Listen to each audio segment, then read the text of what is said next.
साब ताके बासी दर्द आलम लेके नाम खिदमते माँ दरफे दर कुल इख्तियार खिदमते माँ दरफे दर कुल इख्तियार ताके बासी दर्द आलम बख्तियार ला इलाहा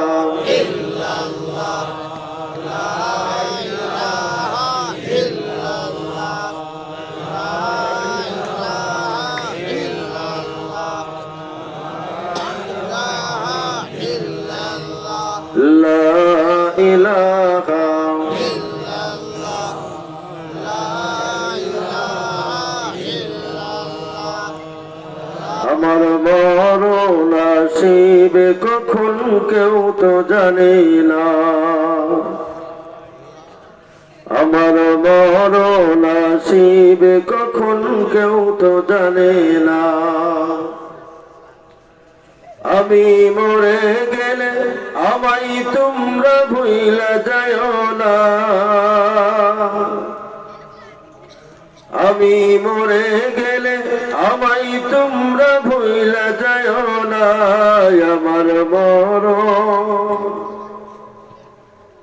আমার বড় নসিব কখন কেউ তো জানে না এই দুনিয়ায় চিরজীবন থাকার জায়গা না অন্ধকার কবর যে আমার আসল ঠিকানা এই দুনিয়ায় চিরজীবন থাকার জায়গা না অন্ধকার কবর যে আমার আসল ঠিকানা আমায় রেখে সবাই চলে যাবে সঙ্গী হবে না আমায় রেখে সবাই চলে যাবে সঙ্গী হবে না আমার মরণ আসিবে কখন কেউ তো জানে না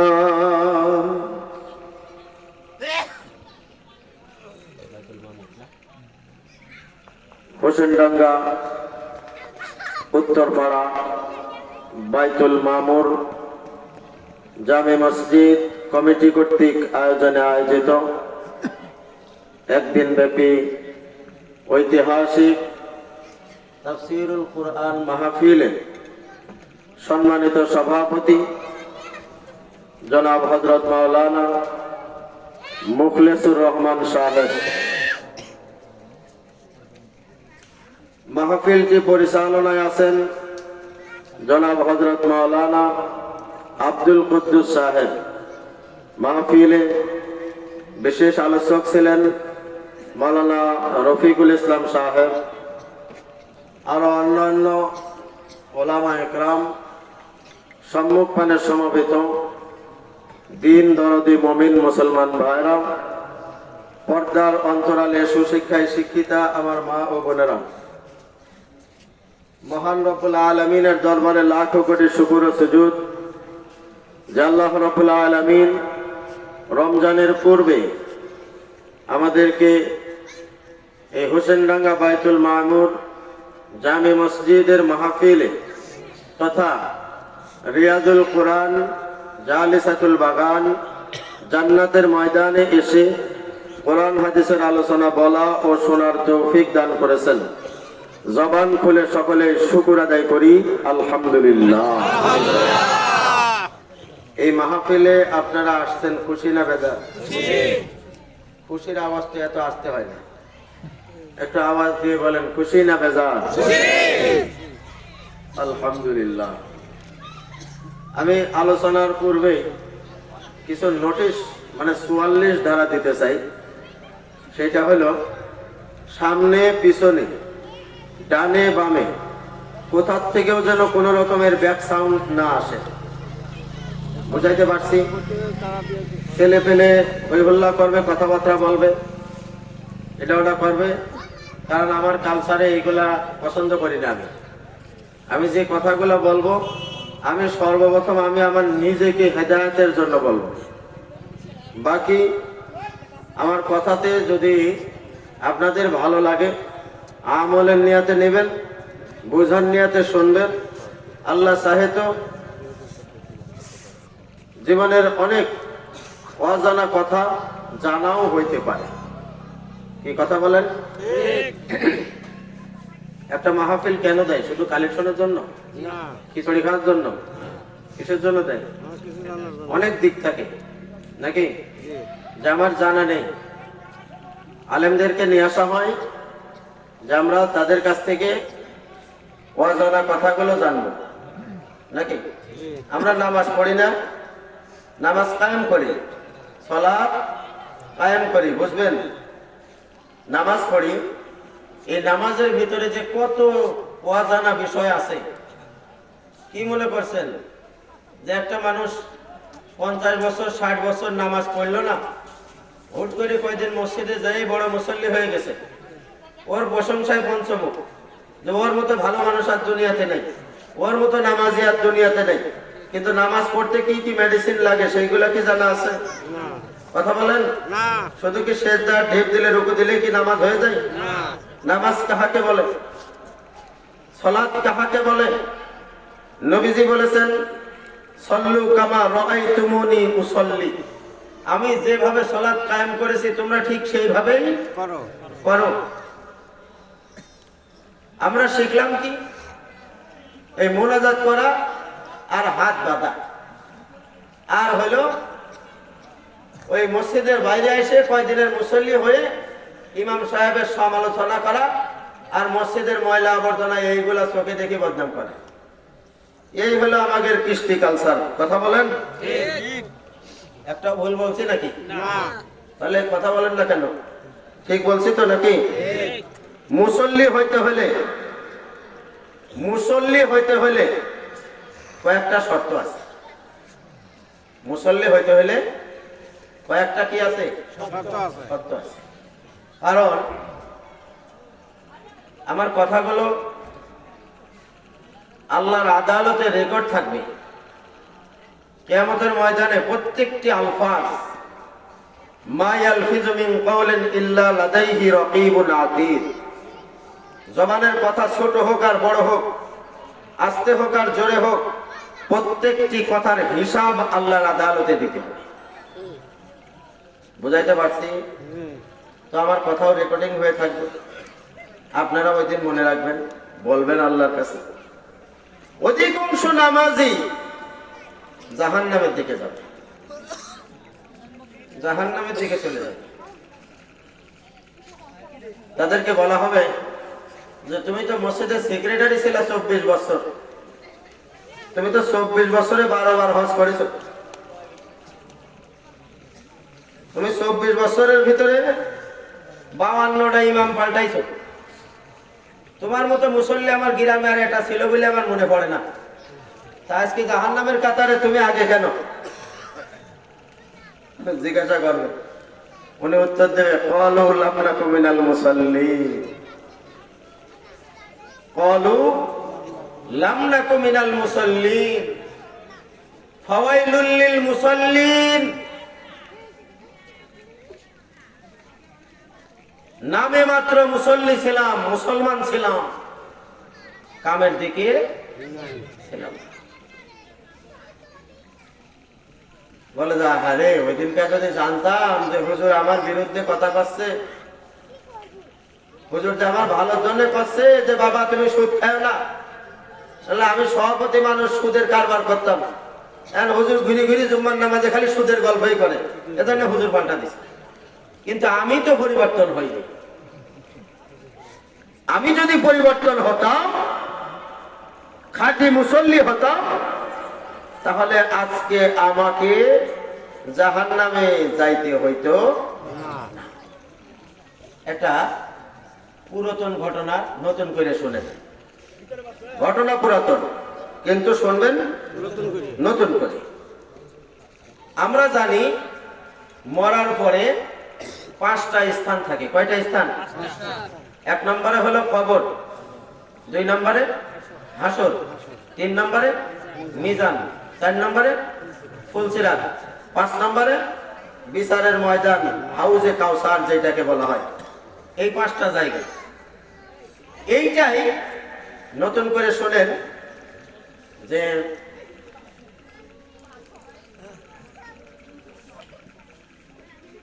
মানুষকে বিচারের কাঠগড়ায় নিয়ে আসার আগে শেষে যেটা আছে না হাসরের মাঠ, হাসরের মাঠ কায়েম হওয়ার আগেই মানুষ 50,000 বছর জাহান্নামে পড়বে। কয় হাজার বছর? 50,000। হাসরের ময়দান কিন্তু কায়েম হয় নাই। হাসরের ময়দান কায়েম করবে 50,000 বছর পুরাইয়া উঠাইয়া নিয়ে আসি, তারপরে তার আগে না। কি মনে করছেন যে বিচারের দিন কি ফায়সালা হবে? আমার ফায়সালা আগেই হয়ে গেছে, ফায়সালা আগেই হয়ে গেছে। কি মনে করছেন দুনিয়ার মানুষ? এই বাম পাশে থেকে কথার আওয়াজ আসে কেন এখানে? আমি আমার কথাগুলো তো লাইন বাই লাইন নিয়ে যাবো, নাকি জায়গা মতো যেতে দেবেন না? এভাবে করলে তো হবে না। এই জন্য এই একটা কারণে, শোনেন, এদিকে খেয়াল করেন, এই একটা কারণে আমি গ্রামগঞ্জে মিলাদের দাওয়াত নিই না। মিলাদ বোঝেন? মিলাদে দোয়ার অনুষ্ঠান হয় না গ্রামে গ্রামে, আমি এইগুলাই দাওয়াত নিই না। এই একটা মাত্র কারণে, কারণ আমি যা গলা চিল্লাইয়া গলা ফাটাবো আর আপনারা ঠিকই মনে করেন যে অন্য অন্য চিল্লা পাল্লা করবেন, এটা করে কোনো লাভ আসেনি। আমি যে কথাগুলো বলবো ধারাবাহিক ভাবে সেই কথাগুলো শুনতে হবে। বিচারের আগেই ফায়সালা হয়ে যাবে 50,000 বছর জাহান্নামের আগুনে পড়বে। পড়ার পরে ওই জায়গার থেকে উঠাবে হলো হাসরের মাঠে। ওই জায়গার থেকে আল্লাহ এক নামে আল্লাহ পরিচিত হবেন, পরিচয় দিবেন। লিমানিল মুলকুল ইয়াউম লিল্লাহিল ওয়াহিদিল কাহ্হার। আজকে আমি আল্লাহ নামে পরিচিত না, আজকে আমি কাহ্হার নামে পরিচিত। কাহ্হার কর্কশ, শক্ত, কঠিন, মজবুত, ভয়ানক, ভয়ঙ্কর। এই নামে আল্লাহর রূপ নিয়ে সামনে আসবে। দেখেন তো একবার, যারা অপরাধী তাদের অবস্থা কি হবে, কেমন হবে? দৌড়াইতে পারবে না। তারা যে দৌড়াবে, দৌড়ানোর জায়গা থাকবে না। তারা যে উপরের দিকে তাকাবে, সেই তাকানোর সুযোগও পাবে না। নিজের পায়ে, 2 পায়ের মাঝখানে আসামির মতো দাঁড়িয়ে থাকবে আর আফসোস করবে, ইয়া লাইতানি, কি হয়েছিল? ইয়া লাইতানি বলবে। আল্লাহ ওই দিনকে জানাইয়া দেবেন, তোমরা তো মুহাম্মদ পয়গম্বরের উম্মত ছিল, অন্য কোন নবীর উম্মত বানাই নাই। 1000 বছরের হায়াত তোমাদেরকে আমি দেই নাই। অন্য নবীদের জামানায় 1000 বছর, 1500 বছর, 500 বছর, 400 বছর, 600 বছর করে হায়াত পেয়েছে। কিন্তু আমার পয়গম্বর মন খারাপ করবেন, এই জন্য আল্লাহ ঘোষণা করেছেন, ও পয়গম্বর, অন্য নবীরা 1000-2000 বছর করে হায়াত পেয়েছে, কিন্তু আপনার উম্মতদের জন্য আমি আল্লাহ একটা রাত্র দেব। এক রাত্রিতে ইবাদত করলে 1000 রাত্রির সওয়াব পেয়ে যাবে। এক রাত্রিতে 1000 রাত্রি। এক মাসে ইবাদত করবে, এক মাসে ইবাদতের সওয়াব আল্লাহ তাআলা 70 মাসের সওয়াব দিয়ে দেবেন। অন্য অন্য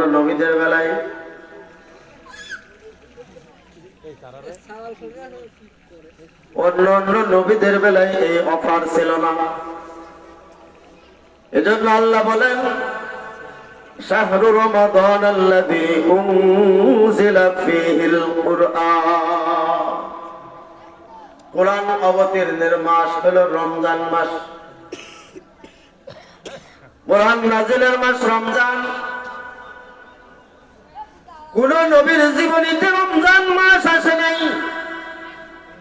ইল্লা মুহাম্মাদুর রাসূলুল্লাহ সাল্লাল্লাহু আলাইহি ওয়াসাল্লাম। মুহাম্মদ পয়গম্বর ব্যতীত কোন নবী রাসূলরা রমজান মাস পান নাই। যতটুকু পেয়েছেন, কোন নবীর জামানায় ছিল 12 মাস রোজা, কোন নবীর জামানায় ছিল একদিন রোজা ফরজ। কিন্তু আমার আপনার বেলায় 1 মাস মাত্র ফরজ। কয় মাস? 1 মাস। 1 মাস। বান্দায় কিয়ামতের ময়দানে ভয়াবহ মুসিবতের দিনে দাঁড়াইয়া আল্লাহর আদালতে বিচারের কাঠগড়ায়, আসামির কাঠগড়ায় দাঁড়িয়ে আল্লাহর কাছে বলবে, আল্লাহ আমার তো আজকে বাঁচার কোনো উপায় নেই। বয়স পাইছিলাম মাত্র 50 বছর, জীবনে আমি কোনদিন রোজা রাখি নেই। একটা মাস মরার পূর্বে 1 মাস আমি রোজা রেখেছিলাম। আল্লাহ বান্দারে ডাক দেয়া বলবে, বান্দা 1 মাস রোজা রেখেছো, 70 মাস রোজা রাখার সওয়াব আমি আল্লাহ তোমারে দিছি। 1 মাসে 70 মাস। শাহরু রমাদান আল্লাযী উনজিলা ফীহিল কুরআন হুদাল লিন-নাস। এই যে হুদাল লিন-নাস, এই কথাটাই হলো আজকের শুরু এবং শেষ। হুদাল লিন-নাস, এই কথাটাই শুরু এবং শেষ, ওয়াজের ফিনিশিং হয়ে গেল। আল্লাহ তাআলা দুনিয়ার মানুষদেরকে, সকলকেই, ধর্ম বর্ম নির্বিশেষে, হিন্দু বৌদ্ধ খ্রিস্টান মুসলমান নাস্তিক নাসারা যেখানে যা কিছু আছে সবার জন্যই আল্লাহ বলতেছেন এই কোরআন হলো হেদায়েতের প্রতীক। সুবহানাল্লাহ বলেন।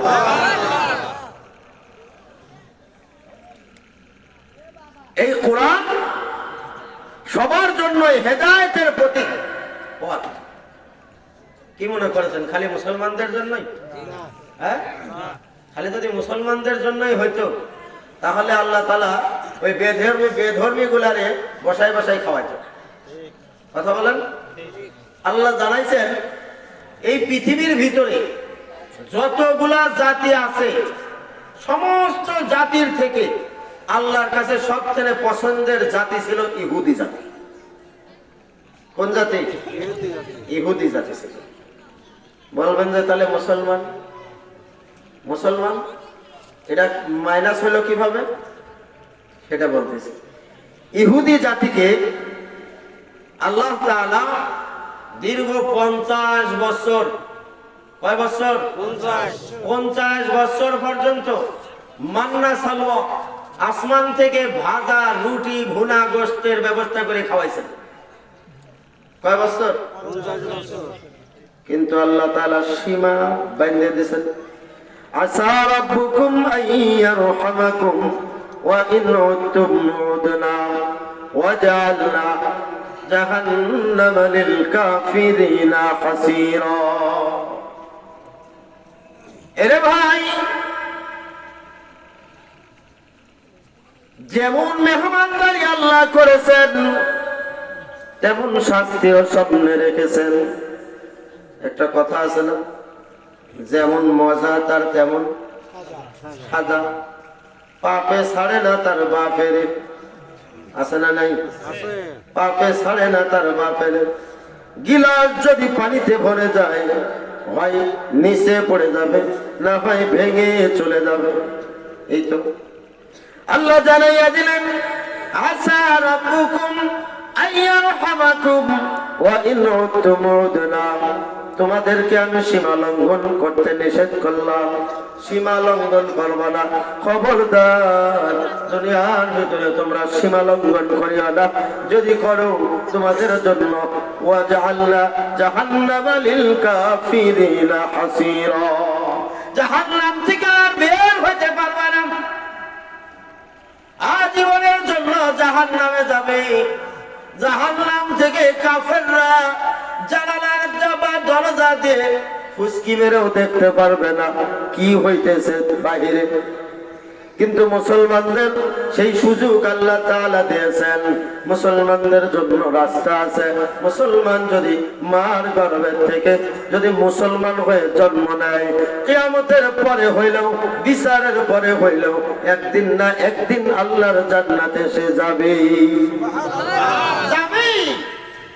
কিন্তু ওরা যাইতে পারবে না, ওদের যাবার কোনো পথ নাই। আল্লাহ আগেই বলে দিয়েছেন সীমা লঙ্ঘন কাহাকে বলা হয়। সীমা লঙ্ঘন বলা হয় মাটি দিয়া পুতুল বানাই, বানাই কি বানাই না, মাটি দিয়া পুতুল বানাই, হুবাহুব দেখতে মানুষের মতো, নারীদের মতো, এত সুন্দর করে বানাই, গায়ে হাত না লাগাইলে বুঝাই যাবে না যে এটা তাজা না মরা। কথা বলেন, এইটাকে বানাইয়া এইটার পূজা করতেছেন, আল্লাহর সঙ্গে অন্য কাউকে শরীক করা, তার মানে হলো শিরকি করা। আল্লাহ বলেন সব গুনাহ আমি মাফ করে দেব, আমার সঙ্গে কাউকে শরীক করা আমি মাফ করব না, মাফ হবে না। এজন্য রে ভাই, পৃথিবীর মধ্যে আল্লাহ তাআলা এত সুন্দর করে আমাদেরকে নাজ-নিয়ামত দিয়া ছেড়ে দিয়েছেন। দুনিয়ার ভিতরে যত অন্যায় করি, যত অকারেন্স করি না কেন, কোনো কিছুতেই আল্লাহ বাধা দেন না, বাধা দেবেন না। পয়গম্বর মৃত্যুর পূর্বে আল্লাহর কাছে ফরিয়াদ করেছেন, আল্লাহ আমার উম্মতরা গুনাহ করবে, আল্লাহ গো আমার উম্মতরা অন্যায় করবে, আল্লাহ গুনাহ অবস্থায় আমার উম্মতকে তুমি দুনিয়ার থেকে নিও না। কত ছাড় দিয়েছেন আল্লাহ। বান্দারে ডাক দিয়ে বলে, বান্দারে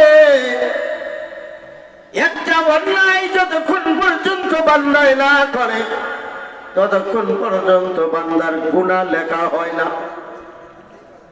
আর নেকির কাম যখন মনে মনে নিয়াত করে ফেলে, আল্লাহ তাআলার সাথে সাথে বান্দার নেকি কবুল করে নেয়, সাথে সাথে কবুল হয়ে যায়। যে আমি আর কোনোদিন নামাজ কাজা করবো না, আল্লাহ পিছনে তো মাফ করে দাও, এক কথাই শেষ, সব মাফ হয়ে যাবে। কিন্তু মনে রাখবেন, কয়েক শ্রেণীর মানুষ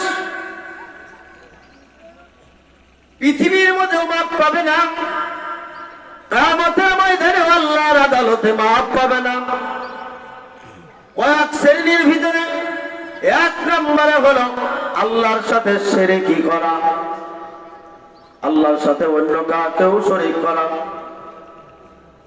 আল্লাহ তাআলা পয়গম্বরদেরকে জানাইয়া দিয়েছেন, ও পয়গম্বর ইন্নাশ শিরকা লাযুলমুন আযীম, খবরদার খবরদার আমার সাথে কাউকে শরীক করিও না। শিরকের গুনাহ কিন্তু আল্লাহ মাফ করবে না।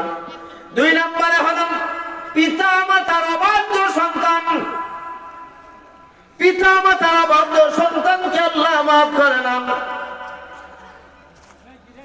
খিদমতে মা দরফে দর কুন সুবহ শাম, খিদমতে মা দরফে দর কুন সুবহ শাম, তাকে বাসি দর্দ আলম নেকে নাম। খিদমতে মা দরফে দর কুন ইখতিয়ার, খিদমতে মা দরফে দর কুন ইখতিয়ার, তাকে বাসি দর্দ আলম বখতিয়ার।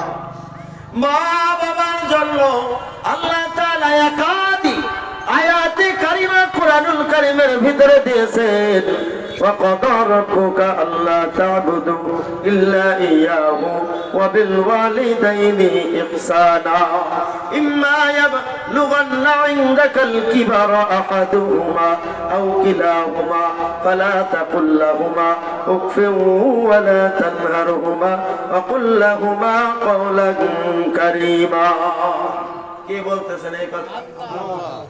মা বাবার জন্য আল্লাহ তাআলা বলেন আমার সাথে শিরকি যারা করবে তারা ক্ষমা পাবে না। দ্বিতীয় নম্বরে মা বাবার অবাধ্য সন্তান যারা তারা আমার কাছে ক্ষমা পাবে না। মা বাবার অবাধ্য সন্তান যারা তারাও ক্ষমা পাবে না। আল্লাহর পয়গম্বরকে জানাইয়া দেন, ও পয়গম্বর আমার পরে আপনাকে স্থান আমি দেই নাই, আমার পরে আমি মা বাবাদেরকে স্থান দিয়েছি।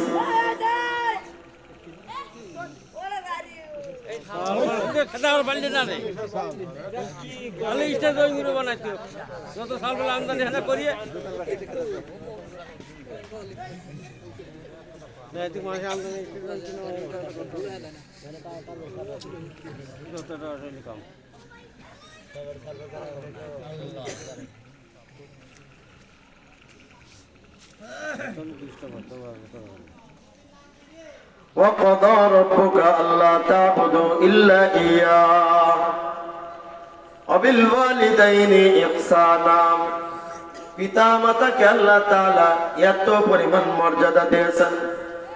কিসের জন্য এটা দিলেন, কেন এটা দিলেন, এই কথাটাই আমি আপনাদেরকে বুঝাবো।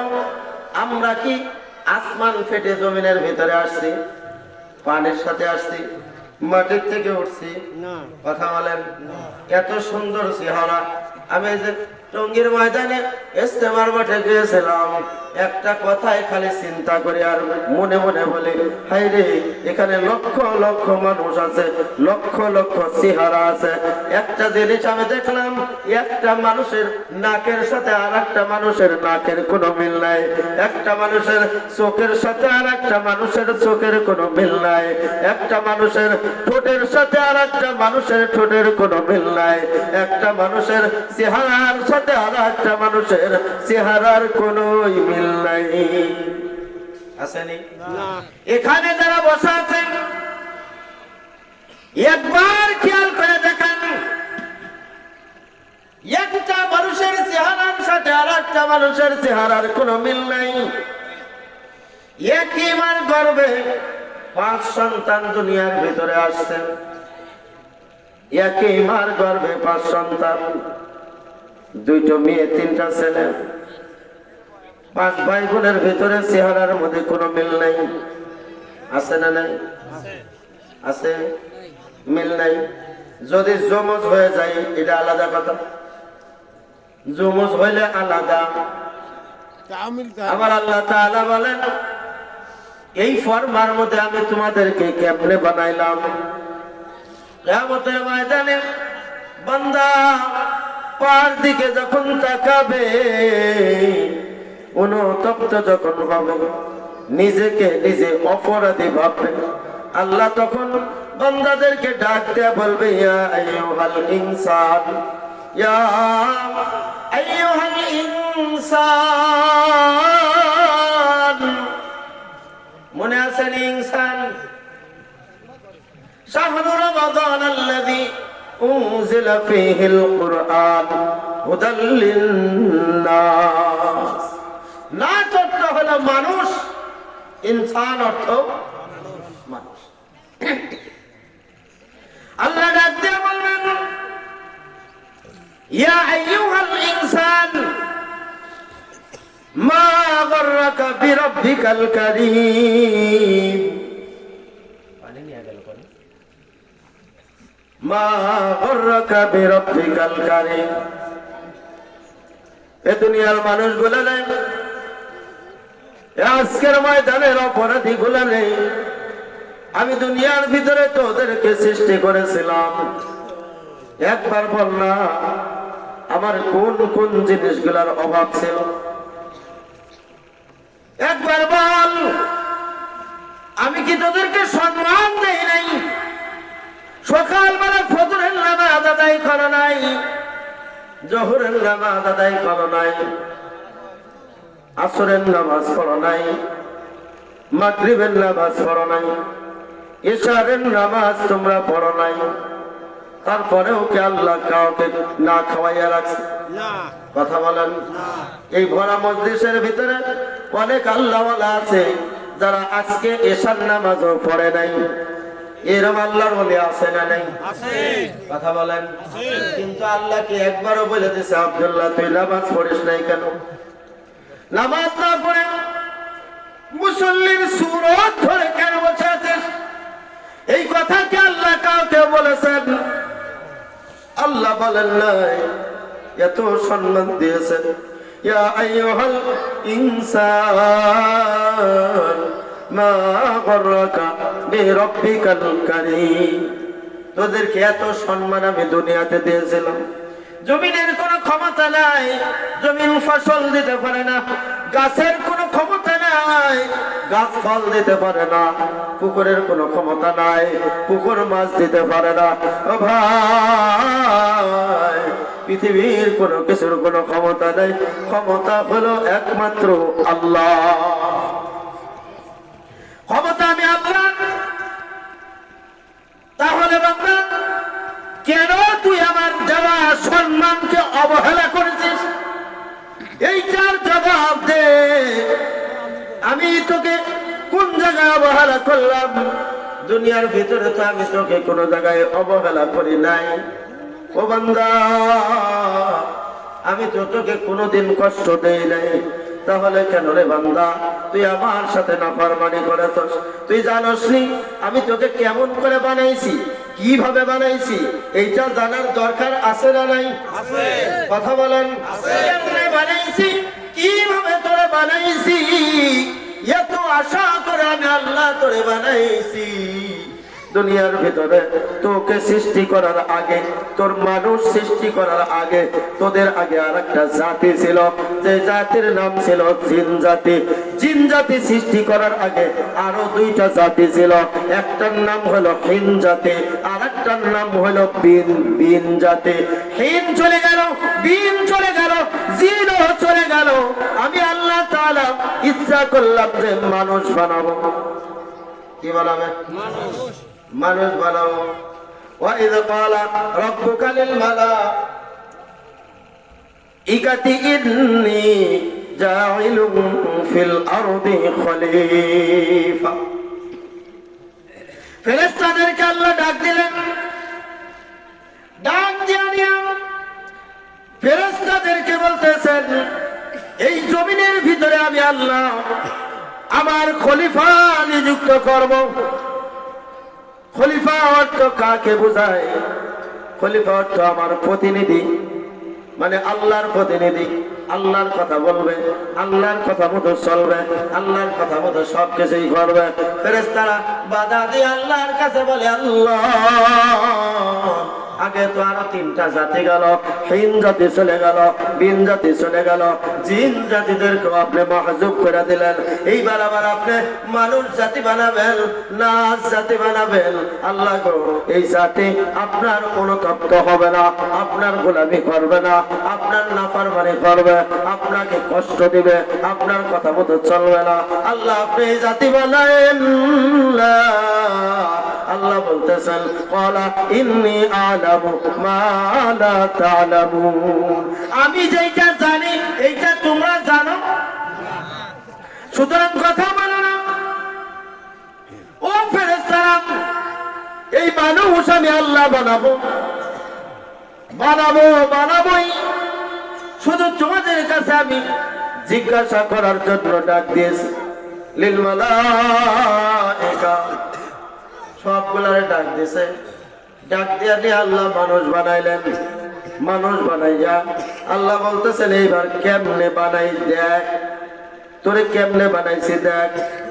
কিয়ামতের ময়দানে আল্লাহ বান্দাকে ডাক দিয়া বলবে, বান্দারে তোকে আমি এত সুন্দর করে যত্ন করেছি, এত সুন্দর করে তোর মার রেহেমের ভিতরে তোকে আমি লালন পালন করেছি, 10 মাস 10 দিন দুনিয়ার আলো বাতাস দেখতে দেয় নাই, এত সুন্দর করে তোকে আমি লালন পালন করলাম। ওরে বান্দা, যার গর্ভে দিয়ে তোকে আমি দুনিয়াতে নিয়ে আসলাম, সে না কত কষ্ট পেয়েছে, এই জন্য আমি বলেছি তোরা তার অনুগত্য কর। والسماء والطارق وما أدراك ما الطارق النجم الثاقب إن كل نفس لما عليها حافظ فلينظر الإنسان مما خلق إنسان وما خلقت الجن والإنسان يا أيها الإنسان আল্লাহ এখানে বলতেছেন খুলিকা মিন মাইন দাফিক। কেমনে বানাইছে জানো নি?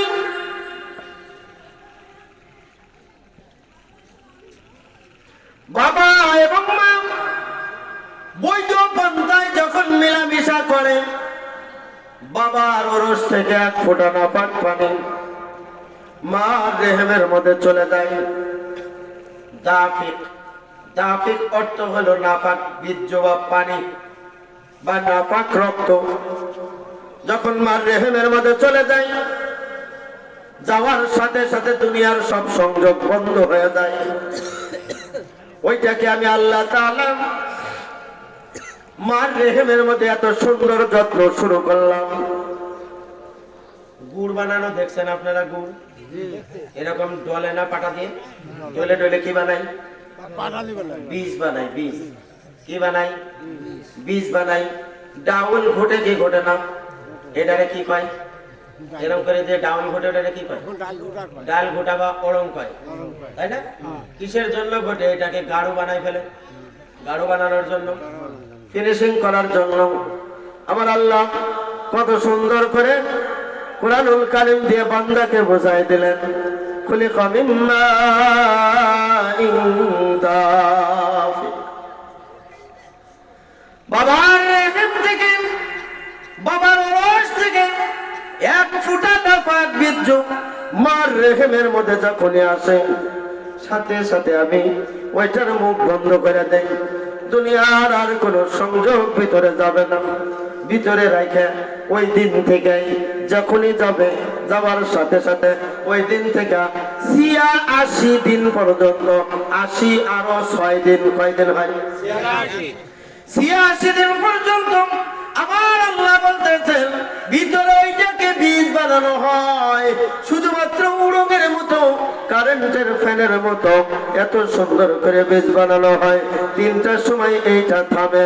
ভাই প্রথমবার যখনই থামবে, ঘুরতে ঘুরতে যখনই থামবে, ভাই যখন থেমে বাবার বীজটা যখন উপরের দিকে ভাসবে, ভাই দুনিয়াতে সন্তান জন্ম নিবে, সন্তানের লাভটা হবে বাবার মতো।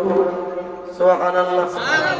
আবার ঘুরবে, আবার যখন থামবে, থেমে যদি মালটা উপরের দিকে উঠে, তাহলে সন্তানের চোখ 2টা মার মতো হবে। আবার যখন ঘুরবে, ঘুরতে ঘুরতে আবার যখন থেমে যাবে, একবারে যখন থেমে যাবে, ভাই উভয়টাই মিক্সার হয়ে আসবে। বাবার মতো কান, মার মতো চোখ, বাবার মতো ঠোঁট, মার মতো নাক। ভাই কার মতো হয়েছে রে?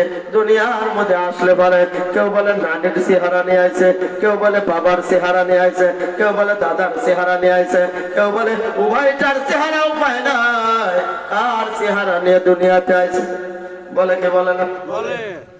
কিন্তু আমার আল্লাহ জানাইলেন যেই ফর্মার মধ্যে আমি আল্লাহ তাআলা বীজ বানাইলাম, যেই দিনই মার রেহেমের ভিতরে নাপাক পানি চলে যাবে, ওরে ভাই মা কাকে বলে জানো নি? 1 অক্ষরের মা। এই জন্যই মাকে মা জননী বলা হয়। কথা বলেন। মার রেহেমে যখনই চলে যায়, আল্লাহ তাআলা বলেন এইটা যখনই ভিতরে মিক্সার শুরু হয়ে যায়, মার মাথা ঘোরা শুরু হয়ে যায়। ভিতরে মিক্সার দেয়, এদিকে মার মাথা ঘোরে, মা সময় সময় বমি করে, খাইতে পারে না। 3 মাস খাইতে পারে না, খাবার মুখের ভিতরে যায় না, যায় দেয় খায়, বমি করে দেয়।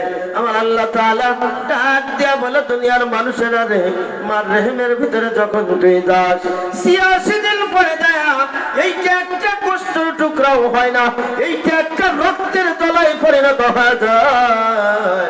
৮৬ দিন পরে যখন ৪ দিন চলে যায়, ৯০ দিন হয়, ৯০ দিনের মাথায় যে একটা গোশতের টুকরা হয়ে যায়। ১০০ দিন যখন হয়, ৩ মাস ১০ দিন যখন হয়ে যায়, তখন এইটা কোন রকমের আকৃতি ধারণ করে, কোন রকমের আকৃতি ধারণ করে। কেমন আকৃতি? আল্লাহ তাআলা ইন কুল্লু নাফসিন লাম্মা আলাইহা হাফিজ, আল্লাহ তাআলা বলতেছেন একটা খাজুরের আঁখের মতো ভিতরে আমি আল্লাহ তাআলা সংরক্ষণ করে রাখছি। ৩ মাস যখনই পার হয়ে চলে গেল, ৪ মাস অর্থাৎ ১২০ দিন যখনই হয়ে যাবে, ভাই এইটাকে হাত এবং পাও এই দুইটা আসার আগে আমি আল্লাহ তাআলা ভিতরে ৩ খানা সংযোগ তোর মার সাথে তোরে লাগাইয়া দিলাম। ওই গোশতের টুকরার সাথে মার প্রসাবের রাস্তা দিয়ে যেই নালীখানা আছে, সেইটাকে আল্লাহ ঘুরাইয়া নিয়ে দেয়, তোমার নাভির সাথে লাগাইয়া দিবে। আমার নাভির সাথে লাগাইয়া দিবে। জয়েন্ট কয়টা? জয়েন্ট কয়টা? ৩টা জয়েন্ট আল্লাহ দেবেন। একটা তারের ভিতরে 3টা জয়েন্ট, 3টা তারের ভিতরে আল্লাহ তাআলা বলতেছেন, মা খাবে, যা রক্ত হবে সব তোর কাছে চলে যাবে। মা খাবে, সব চলে যাবে তোর কাছে। মা কষ্ট পায়, ঘুমাইতে পারে না, যাই খায় শরীরের ভেতরে কিছু কি লাগে না, সব সন্তান বসে বসে খায়। এজন্য আমার আল্লাহ বলেন, মার রেহেমের মধ্যে এই 3টা নারী দিয়ে আমি তোর নাভির সাথে লাগাইয়া দিলাম। কি খাওয়াইছি তোরে জানানি? তোর মা যে 1 বছরের ভিতরে মাসিক, হয়তো হায়েস বলা হয় মাসিক, যেটা রক্তচাপ হয়, মাসিক হয়, যেটা বের হয়ে যায়, আমার আল্লাহ বলতেছেন ওই নারীটা ঘুরাইয়া আমি তোর নারীর সাথে লাগাইয়া দিলাম। 10 মাস 10 দিন আমি তোরে বসাইয়া বসাইয়া এই জিনিসগুলা খাওয়াইছি। আর আল্লাহ বলতেছেন তোর সাথে আমার তর্ক বিতর্ক হলো। আল্লাহ বান্দারে ডাক দিয়া বলে, ইন্না আলাদাল আমানাতা আলা সামাওয়াতি ওয়াল আরদ ওয়াল জিবাল ফাআবাইনা আন ইয়াহমিলনাহা ওয়া আশফাকনা মিনহা ওয়া হামালাহাল ইনসান। মার রেহেমের মধ্যে সন্তান যখন আসবে, দুনিয়াতে এখনো আসে নাই, আল্লাহর কাছে বলতেছে, আল্লাহ বান্দাকে আল্লাহ তাআলার রেহেমের ভিতরে তর্ক বিতর্ক, রূহ জগতের ভিতরে তর্ক বিতর্ক। আল্লাহ ডাক দিয়া বলতেছে, বান্দা রে, আমি আমার আসমান রে বলেছিলাম কোরআন রাখতে পারবে রে। ইন্না আরাদনাল আমানাতা আলাস সামাওয়াতি ওয়াল আরদ, আমি সর্বপ্রথম আসমানকে বলেছি, ও আসমান তুই কোরআন রাখতে পারবে রে। আসমান বলেছে আমি কোরআন রাখতে পারবো না। কোরআনের যে এত ভার, আমি আসমান ভেঙে জমিনের ভিতরে পড়ে যাব। দ্বিতীয় নম্বরে বলেছি ওয়াল আরদে, জমিনে বলেছি জমিন তুই কোরআন রাখতে পারবি না। জমিন রাখতে পারে নাই, জমিন বলেছে আমি পড়ে যাব। ওয়াল জিবাল, পাহাড়ে বলেছি পাহাড় তুই কোরআন রাখতে পারবি না। পাহাড় বলেছে আমি কোরআন রাখতে পারবো না। ও বান্দা, মার রেহেমের ভিতর থেকে তুমি আমি বলেছিলাম ফাআবাইনা আইয়াহমিলনাহা, গর্ভবতী অবস্থায়, ইয়াহমিলনাহা হামালুন হলো গর্ভবতী, গর্ভ অবস্থায় মার রেহেমের মধ্যে বসে হামালাহাল ইনসান। ইয়া আইয়ুহাল ইনসান, পাইছেন নি? কথা বলেন। ইয়া আইয়ুহাল ইনসান হামালাহাল ইনসান, গর্ভ অবস্থায়, গর্ভের ভিতরে মার রেহেমের ভিতর থেকে আল্লাহর কাছে আমি আপনার সবাই ওয়াদাবদ্ধ। কিসের ওয়াদাবদ্ধ জানেননি? আল্লাহ তুমি আমার দুনিয়াতে নাও, ইন্নাহু কানা যালুমান জাহুলা। আল্লাহ তুমি আমার দুনিয়াতে নাও, তুমি যে আমাকে কোরআন দেবে, আমি কোরআন সংরক্ষণ করব, আমি কোরআনের হাফেজ হব, আমি কোরআনের আলেম হব, আমি হাদিস মোতাবেক চলব, আমি কোরআন মোতাবেক চলব। মানুষদেরকে বলবো এখনো বুঝে সুঝে দেখ। আল্লাহ বারবার করে বলতেছেন এখনো বুঝে সুঝে দেখ। দুনিয়ার মধ্যে সন্তান ডেলিভারি হয়ে গেছে, দুনিয়ার ভিতরে চলে আসছে। অনেকেই বলতেছে সন্তান কাঁদে না, সন্তানকে এইভাবে পাও ঝোলায়, ওইভাবে মাথা ঝোলায়, ওইভাবে বালতির ভিতরে দেয়, এইভাবে করে চাপা চাপি করে, বুকের ভিতরে চিপাচিপি করে, এখন পর্যন্ত কান্দে না।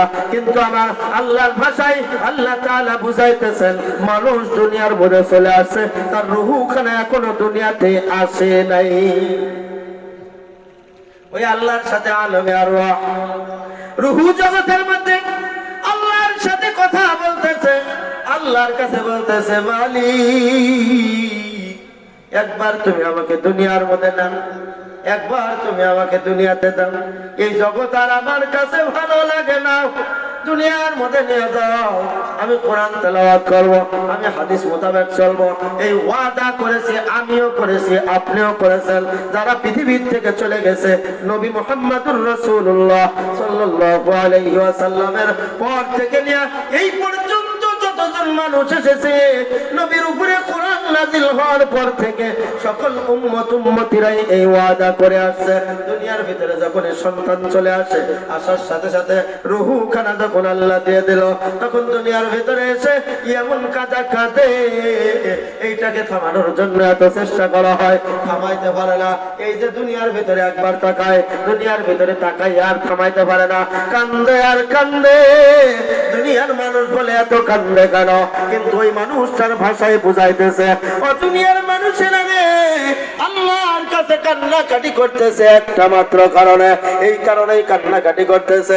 আল্লাহকে বলে, দয়ার মালিক তুমি কেন গো আল্লাহ, তুমি আমাকে আলমে আরওয়াহ থেকে এই জঙ্গলের জগতে পাঠাইলা, এই নাফরমান জগতে কেন পাঠাইলা? ওই শিশু বাচ্চাটা কান্নাকাটি করে, এই জগৎটা আমি আসতে চাই নাই, আল্লাহ তুমি আমাকে কেন নিয়ে আসলা? পাপিষ্ঠ জগতে তুমি আমাকে নিয়ে দাও, পাপিষ্ঠ জগৎ থেকে তুমি আমাকে নিয়ে দাও।